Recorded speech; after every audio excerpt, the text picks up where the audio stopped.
জামাত এই কাজটি কেন করল? জামাত গত ২ বছর যাবৎ এক্সট্রিম লেভেলে অভিনয় করে যাচ্ছে। তারা সেনাবাহিনীর সঙ্গে অভিনয় করছে, তৃণমূল পর্যায়ে আওয়ামী লীগের নেতাকর্মীদের সঙ্গে অভিনয় করছে, ভারতের সঙ্গে অভিনয় করছে। তাদের বুক একদিকে, মুখ অন্যদিকে। তাদের দেহ একদিকে, মন অন্যদিকে। তারা ডক্টর মোহাম্মদ ইউনূসের বন্ধু হওয়ার চেষ্টা করেছে, পাকিস্তানের বন্ধু হওয়ার চেষ্টা করেছে, আবার ভারতের সঙ্গে যে বন্ধুত্ব করবে না এই কথাও তারা বলেনি। তারা বিএনপির সঙ্গে বন্ধুত্ব করার চেষ্টা করেছে, জোট করার চেষ্টা করেছে, আবার বিরোধী দল হয়েছে।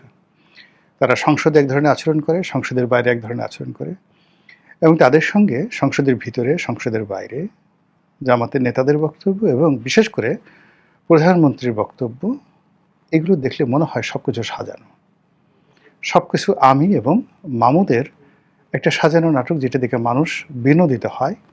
নির্বোধ যারা লোকজন আছে তারা আহা ওহা শব্দ করে যে আহা, আমাদের দেশে এত শক্তিশালী একটি সরকারি দল যে বিরোধী দলকে একটু চুল ছাড় দেয় না, তাদেরকে গুপ্ত বলে, তাদেরকে নানা রকম সমালোচনা করে। কিন্তু মানুষ যা বোঝার সেটা কিন্তু টু দি পয়েন্টে মানুষ বুঝে যাচ্ছে।